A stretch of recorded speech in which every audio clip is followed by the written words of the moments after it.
Good morning student. पिछले lecture में हम लोगों ने स्टमक के बारे में डिस्कस किया था। ओके, आज हम लोग देखने जा रहे हैं, जो टॉपिक है हमारा वो है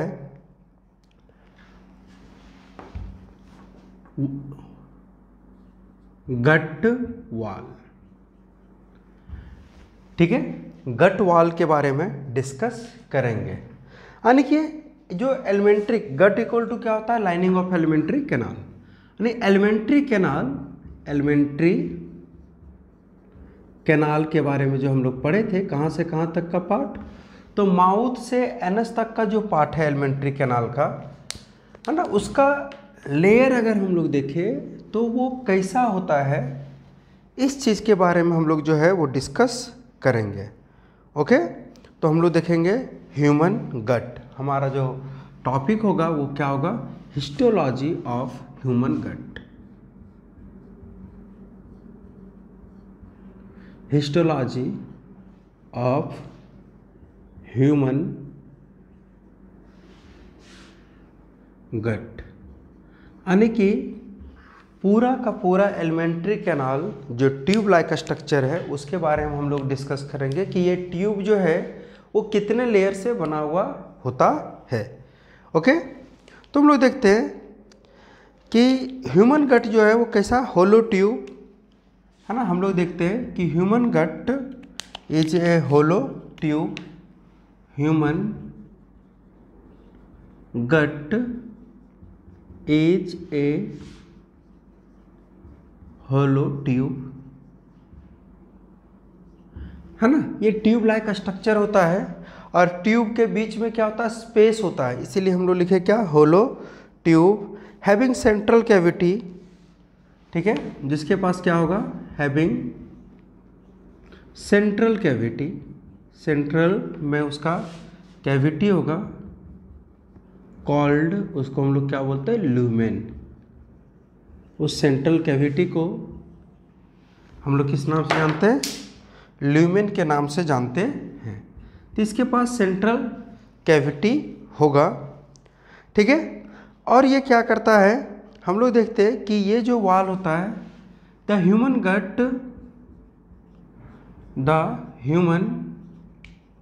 गट consist of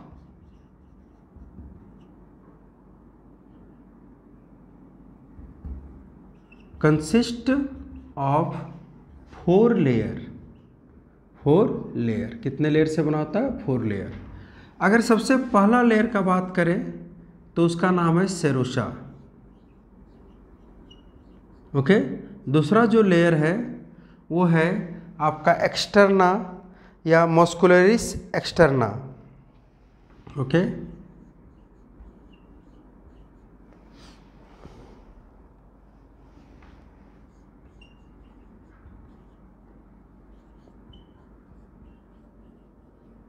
muscularis externa.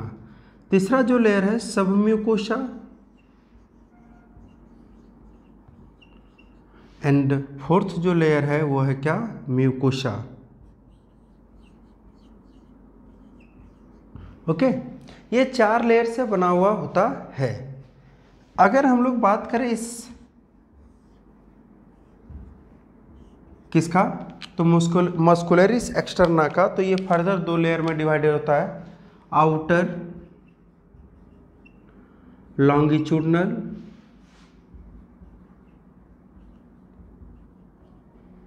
Muscles और इनर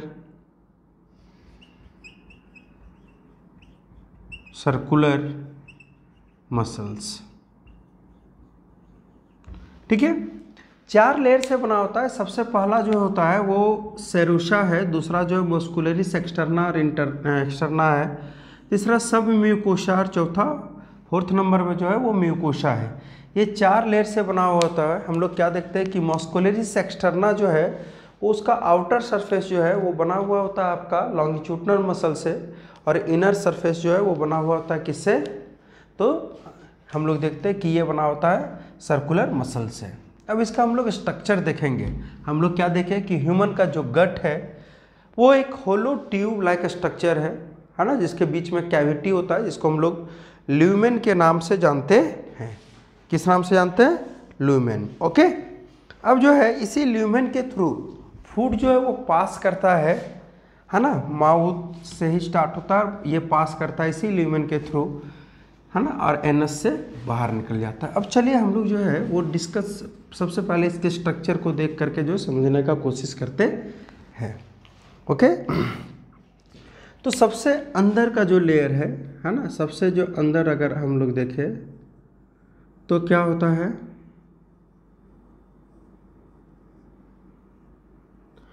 ये जो है वो एक, इसको हम लोग बोल देंगे ल्यूमेन।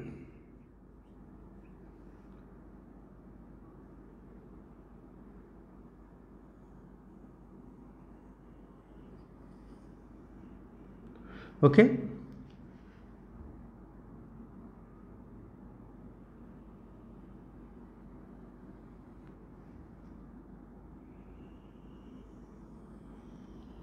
ल्यूमेन के बाद ये हो गया सब, ये हो गया म्यूकोसा लेयर, ये हो गया सब म्यूकोसा।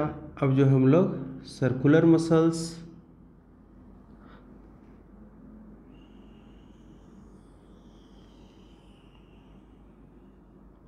और ये हो गया आपका लॉन्गिट्यूडनल मसल्स।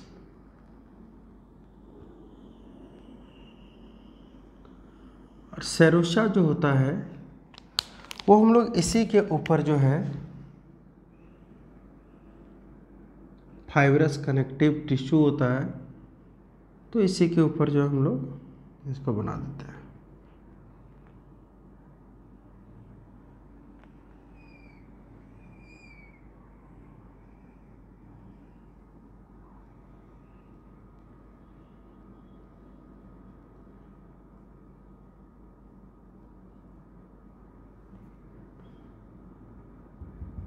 ओके, तो कितने लेयर से बना हुआ है? सबसे फर्स्ट लेयर जो है वो फाइब्रस कनेक्टिव टिश्यू, जिसको हम लोग क्या बोले,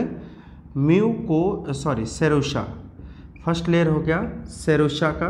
सेकेंड लेयर जो है वो हो जाता है मस्कुलरिस एक्सटर्ना, बट हम लोग देखते हैं ये दो ग्रुप में डिवाइडेड होता है, इसको हम लोग बोले क्या, सेरोसा।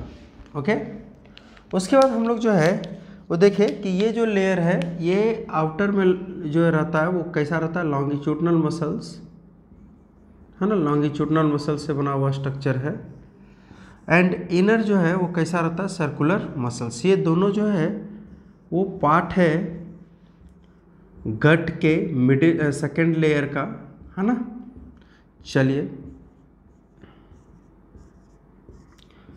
ये हो गया हमारा सेकेंड लेयर। अब जो है सेकेंड लेयर को हम लोग दो भाग में डिवाइड किए थे, तो सेकेंड लेयर का जो है और दूसरा पार्ट सर्कुलर मसल्स।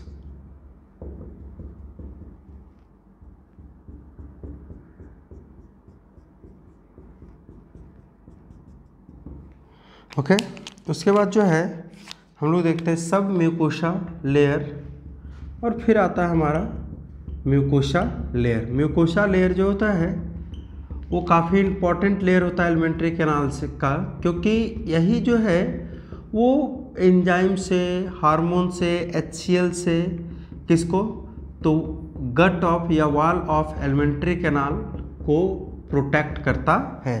तो म्यूकोसा लेयर जो है वो काफ़ी इम्पॉर्टेंट होता है। म्यूकोसा लेयर जो है वो क्या होता है, काफ़ी इम्पॉर्टेंट है ना।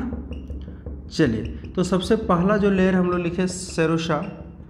दूसरा जो लेयर है उसका नाम है outer circular muscles, longitudinal muscles, longitudinal muscles. और ये जो है ये है इनर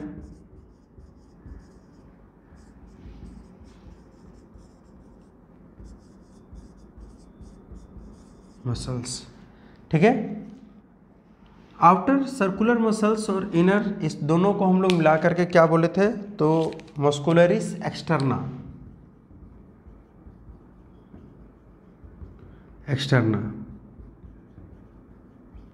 एंड थर्ड जो लेयर हम लोग लिखे हैं ये क्या है, ये सब म्यूकोसा लेयर एंड फोर्थ जो है इसको हम लोग बोले क्या, म्यूकोसा लेयर। ठीक है, तो यही 4 लेयर से जो है वो एलिमेंट्री कैनाल बना हुआ होता है। ओके, और हम लोग देखते हैं कि यही बीच में वो ल्यूमेन है जिसके थ्रू, वो पैसेज है जिसके थ्रू फूड जो है वो पास करता है पूरे बॉडी में। ओके, तो इसको हम लोग बोलते हैं, ये जो हम लोग बनाए इसको हम लोग बोलते हैं क्या, ये हमारा हो गया टीएस ऑफ गट। ये स्ट्रक्चर जो है वो transverse section, TS for transverse section of gut, है ना, gut wall. Okay, transverse section of gut wall, आप लोग इसको नोट डाउन कर लीजिएगा। अब जो है इसके बाद हम लोग आ जाते हैं नेक्स्ट जो पार्ट है ना, ये तो हम लोग देख लिए कि इसका वॉल कैसे होता है। अब हम लोग आ जाते हैं स्मॉल इंटेस्टाइन पे, है ना। नाम इसका क्या है, स्मॉल इंटेस्टाइन, बट ये स्मॉल नहीं होता है। ओके, सबसे larger part of alimentary canal जिसका नाम है क्यों, स्मॉल इंटेस्टाइन। तो आपको लगता होगा कि स्मॉल नाम है और सर बोल रहे हैं कि सबसे लार्जर पार्ट है, तो ऐसा है कि इसका डायमीटर जो है वो काफ़ी छोटा होता है, काफ़ी कम होता है। इसके कारण से इसका नाम पड़ गया क्या, स्मॉल इंटेस्टाइन, बट ये जो है सबसे लार्जर पार्ट होता है ना।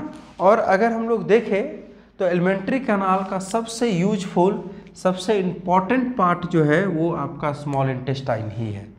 इसको मिटाते हैं। सबसे जो इम्पॉर्टेंट पार्ट है वो कौन सा, स्मॉल इंटेस्टाइन।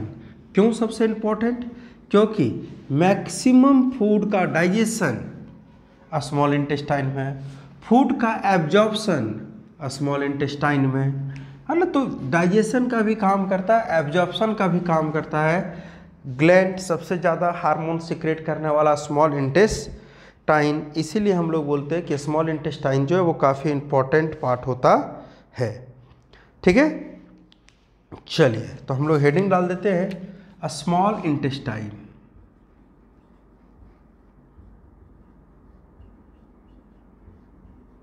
स्मॉल इंटेस्टाइन, अब ये स्मॉल इंटेस्टाइन क्या है, तो हम लोग बोलते हैं it is largest part of alimentary canal, it is largest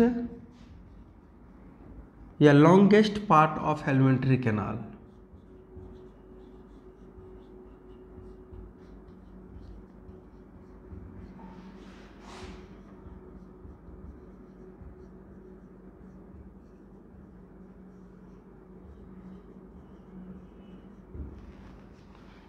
longest part of alimentary canal. ठीक है, हम लोग देखते हैं कि इसका जो मेजरमेंट अगर किया जाए तो its length is about, its length is about, आप अगर इसके लेंथ की बात करो तो ये जो है 4.5 to 7 मीटर। आप देखिए 9 मीटर लगभग जो है पूरे एलिमेंट्री कैनाल की लेंथ होती है, उसमें से 4.5 से 7 मीटर जो है वो अकेले कौन है, स्मॉल इंटेस्टाइन, है ना। तो इसका लेंथ जो है वो काफ़ी ज़्यादा होता है। It's diameter is 3.5 to 4.5 centimetre.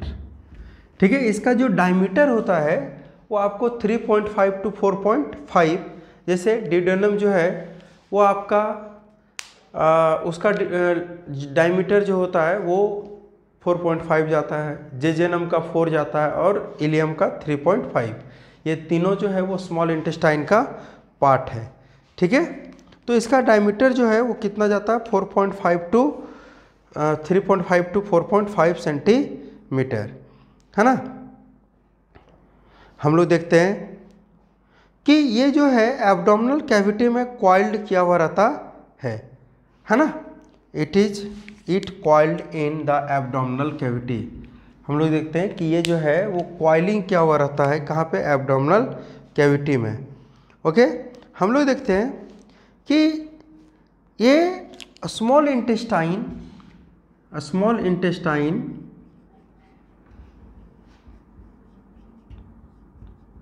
Consist of 3 part. जो पहला पार्ट का नाम है वो है duodenum.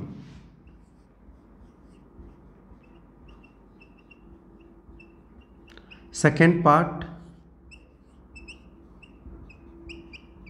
Jejunum and third part ilium.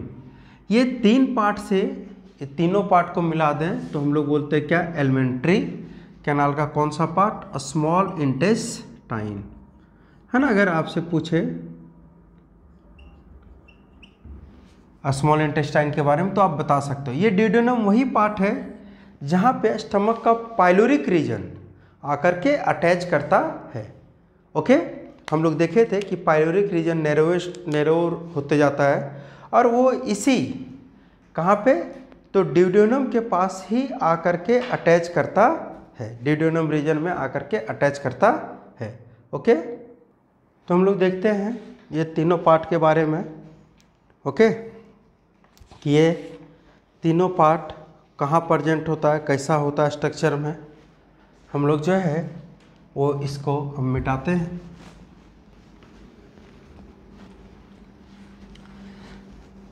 सबसे पहले जो पार्ट है, सबसे पहले हम लोग लिखते हैं स्मॉल इंटेस्टाइन,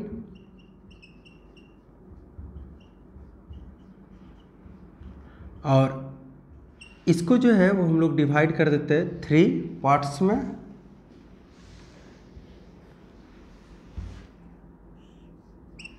सबसे जो पहला पार्ट है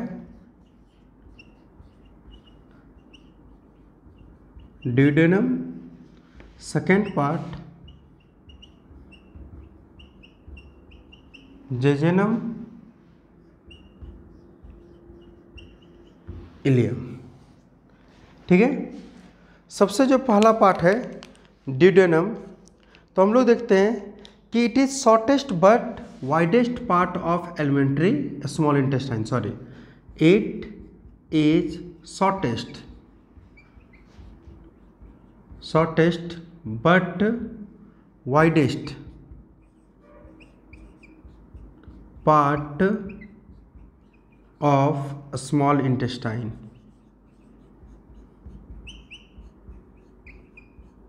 स्मॉल इंटेस्टाइन। ओके, ये सबसे छोटा बट सबसे वाइडेस्ट पार्ट है किसका, स्मॉल इंटेस्टाइन का, है ना। हम लोग देखते हैं its length is about 20 to 25 centimetre. मात्र इसका लेंथ जो होता है वो 20 to 25 सेंटीमीटर का होता है। इट्स डायमीटर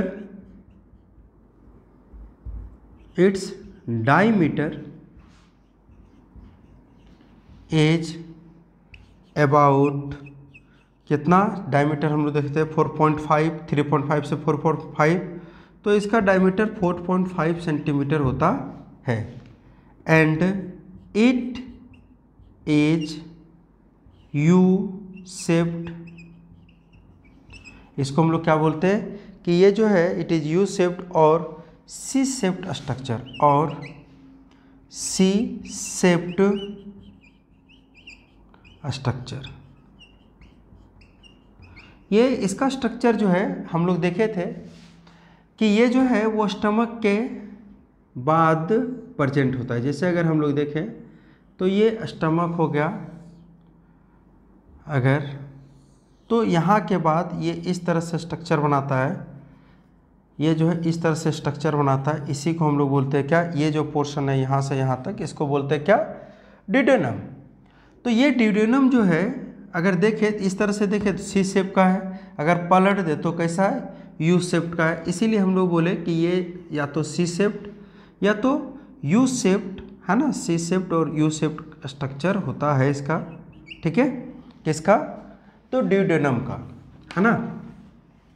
ये ड्यूडेनम वो पार्ट है जहाँ पे हम लोग जब ग्लैंड पढ़ेंगे तो देखेंगे कि वहाँ पे जाकर के जो है वो हेपेटोपेनक्रेटिक डक्ट, यानी हेपेटिक डक्ट जो लीवर से आ रहा होता है और पेनक्रेटिक डक्ट जो पेनक्रिया से आ रहा होता है, दोनों जो मिल जाता है और दोनों जो है इसी ड्यूडेनम में आकर के ओपन करता है, ठीक है। इसको हम लोग बोलते हैं क्या? हेपेटोपेनक्रेटिक डक्ट। और ओपन करता है वहाँ पे लिखा लगा हुआ रहता है स्पिंचर ऑफ ओडाई, ठीक है।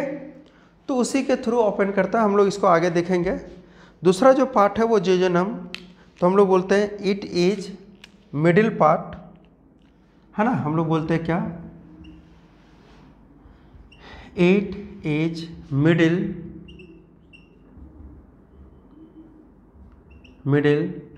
क्वाइल्ड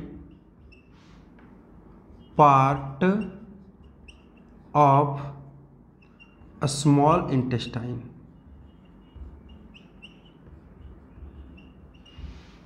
ठीक है। इट देखिएगा, jejunum is second part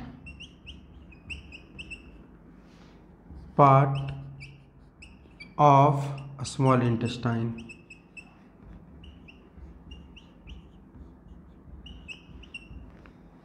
okay. And third हम लोग क्या देखते हैं कि ये जो होता है इसका जो लेंथ होता है ना, वो थोड़ा ज़्यादा होता है। हम लोग देखते हैं इट्स लेंथ इज अबाउट, या इट लेंथ इज अबाउट, इसका लेंथ जो है वो कितना जाता है? 1.8 टू 2.5 मीटर। इसका अगर हम लोग लेंथ देखें तो कितना जाएगा? 1.8 टू 4 मीटर, लगभग 2.4 मीटर। एंड इट्स डायमीटर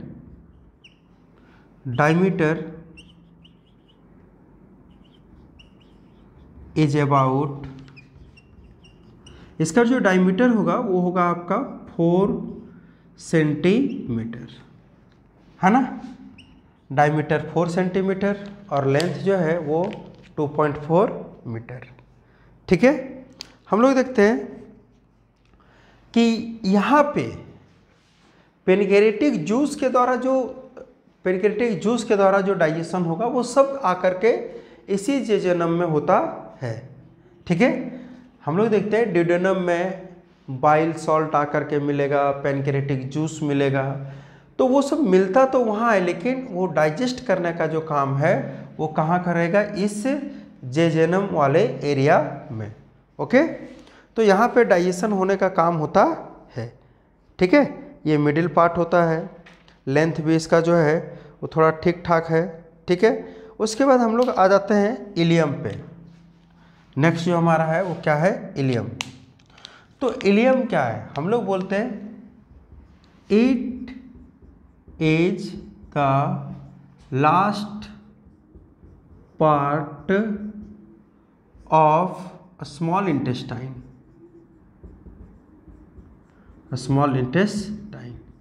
ये स्मॉल इंटेस्टाइन का सबसे अंतिम पार्ट है ना।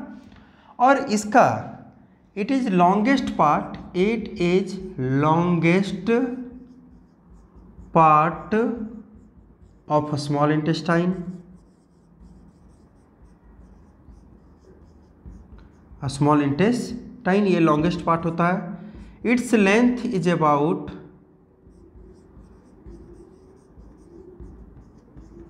इसका जो लेंथ होता है इज अबाउट 2.5 टू 4.5 मीटर, ठीक है। इसका जो लेंथ होगा वो कितना हो जाएगा? 2.5 टू 4.5 मीटर। और हम लोग क्या देखते हैं? It's diameter is about 3.5 centimetre. अब क्या देख रहे हो कि डिड्यूनम सबसे वाइडर पार्ट है ना, इलियम सबसे नैरोवेस्ट पार्ट है। इसका डायमीटर जो है मात्र 3.5 है, जबकि हम लोगों ने क्या देखा था कि इलियम का जो है ना, इलियम का जो डायमीटर है, सॉरी डिड्यूनम का जो डायमीटर है वो कितना है, 4.5 है। ठीक है, तो ये जो है वो हम लोग देख रहे हैं क्या कि इलियम जो है वो सबसे लोवेस्ट मतलब हम लोग बोल सकते हैं कि इलियम जो है सबसे narrowest but longest part of small intestine. Okay, ये हम लोग जो है वो देखे किसके बारे में, स्मॉल इंटेस्टाइन के बारे में, है ना, कि ये जो है स्मॉल इंटेस्टाइन कितने पार्ट से बना हुआ होता है। ये इलियम वो पार्ट है जहाँ पे सक्कस इंट्रिकस के द्वारा बहुत सारे एंजाइम सीक्रेट करते हैं, वो फाइनली डाइजेशन का काम जो है वो करता है। ठीक है, जैसे कार्बोहाइड्रेट को डाइजेस्ट करना, जैसे प्रोटीन को डाइजेस्ट करना, जैसे फैट को डाइजेस्ट करना और न्यूक्लिक एसिड को डाइजेस्ट करना। ये सारा डाइजेशन जो है वो इसी इलियम वाले पोर्शन पे होता है जहाँ पे सक्कस इंट्रिकस, ठीक है, सक्कस इंट्रिकस जो है वो क्या करता है, वो जो है वो आपका अपना सिक्रीशन सिक्रेट करता है। ओके, तो हम लोग जो है वो देखे क्या कि सबसे अभी हम लोग थोड़ी देर पहले जो है देखे थे कि वॉल ऑफ गट, और उसमें हम लोग देखे कितना लेयर, तो उसमें हम लोगों ने देखा 4 लेयर को, और उसके बाद स्मॉल इंटेस्टाइन, और स्मॉल इंटेस्टाइन में जो है वो हम लोग देखे कि स्मॉल इंटेस्टाइन काफ़ी जो है इम्पोर्टेंट लेयर होता है। यहाँ पे इसी स्मॉल इंटेस्टाइन में एब्जॉर्प्शन, जैसे फाइनली डाइजेस्ट जब करेगा यहाँ पे सारा कुछ, तो एब्जॉर्प्शन का भी काम होता है, और एब्जॉर्प्शन जो है वो एब्जॉर्ब होकर के फूड जो है सिंपलेस्ट फॉर्म में कन्वर्ट किया, और फिर वो एब्जॉर्ब होकर के कहाँ जाएगा, वो एब्जॉर्ब होकर के जो है वो जाता है ब्लड वेसल्स में। और एब्जॉर्प्शन चूँकि एक स्पेसिफिक एरिया में नहीं होता है, पूरा जो स्मॉल इंटेस्टाइन में होगा, तो क्या होता है इसके लिए स्मॉल इंटेस्टाइन के सरफेस एरिया को बढ़ा दिया जाता है। और इसके सरफेस एरिया को जो है वो कैसे, तो हम लोग देखते हैं कि इसके सरफेस एरिया को इंक्रीज करवाने के लिए यहाँ पे एक लेयर का डेवलपमेंट होता है जिसका नाम है क्या, भिलाई। ओके, तो यहाँ हम लोग देखेंगे जो हम लोग वॉल ऑफ स्मॉल इंटेस्टाइन, हमारा जो बोल सकते हैं नेक्स्ट टॉपिक जो हम लोग देखेंगे, wall of small intestine and function of small intestine, उसमें हम लोग देखेंगे कि इसमें देखिए सारा डाइजेशन का काम, जो फाइनली डाइजेशन का काम होता है स्मॉल इंटेस्टाइन में। डिड्यूनम में जैसे पेनक्रियाटिक जूस आकर के मिलेगा वहाँ पे डाइजेस्ट होना स्टार्ट हो जाता है। ठीक है, और फाइनली वो जो है वो बोल सकते हो कि 70% फूड जो है वो जेजुनम में डाइजेस्ट हो जाता है। ठीक है, जो लेस 30% और बच जाता है वो इलियम में डाइजेस्ट होता है। यहाँ पे सक्कस इंट्रिकस होता है और वो जो है बहुत सारे एंजाइम को सिक्रेट करता है और उसके द्वारा डाइजेस्ट होता है। डाइजेस्ट फूड को का एब्जॉर्प्शन भी इसी स्मॉल इंटेस्टाइन में हो जाता है, और उसको एब्जॉर्ब करने के लिए कोई स्पेसिफिक एरिया नहीं होता है, कोई एक पार्ट ऐसा नहीं है कि इसी पार्ट से सारा एब्जॉर्ब हो जाएगा। तो क्या होता है, पूरा जो वाल है स्मॉल इंटेस्टाइन का उसी में एब्जॉर्प्शन होता है, और उस वाल चूँकि अच्छे से एब्जॉर्ब करने के लिए सरफेस एरिया उसका इंक्रीज करना पड़ता है। तो सरफेस एरिया को इंक्रीज करने के लिए हम लोग देखते हैं कि स्मॉल इंटेस्टाइन का सरफेस एरिया काफ़ी इंक्रीज करे, इसीलिए इसका जो इसके ऊपर वाल जो लगा रहता है उसका नाम है विलाई। और विलाई जो है वो आपका काफ़ी जो है उसका सरफेस एरिया बड़ा रहता है, वो काफ़ी इस तरह से एक स्ट्रक्चर बना हुआ रहता है ना। तो इससे क्या होता है कि सरफेस एरिया जो है वो बढ़ जाता है किसका, स्मॉल इंटेस्टाइन का, और इसी से जो है वो डाइजेशन हो जाता है। सरफेस एरिया बहुत ही इम्पॉर्टेंट मीनिंग रखता है अपने आप में। जैसे हम लोग जानते हैं कि हम लोग रिस्पायरेशन किसके द्वारा करते हैं, तो हम लोग रिस्पायरेशन जो है वो लंग्स के द्वारा करते हैं। लंग्स के द्वारा ही क्यों करते हैं, स्किन के द्वारा क्यों नहीं करते हैं?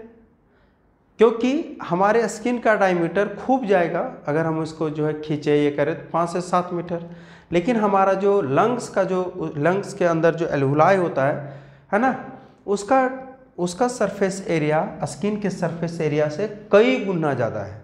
एक टेनिस कोर्ट जो है वो पूरा बिछ जाएगा, इतना इसका डायमीटर होता है, इतना जो है उसमें उसका सरफेस एरिया होता है। तो इस कारण से हम लोग जो है वो रिस्पायरेशन किसके द्वारा करते हैं, लंग्स के द्वारा। हम लोग रिस्पायरेशन चैप्टर में इसको डिस्कस भी करेंगे। तो आज के लेक्चर में हम लोग स्मॉल इंटेस्टाइन के तीनों पार्ट को डिस्कस किए। अगले लेक्चर में हम लोग wall of small intestine and हम लोग डिस्कस करेंगे function of small intestine and large intestine. Okay, thank you.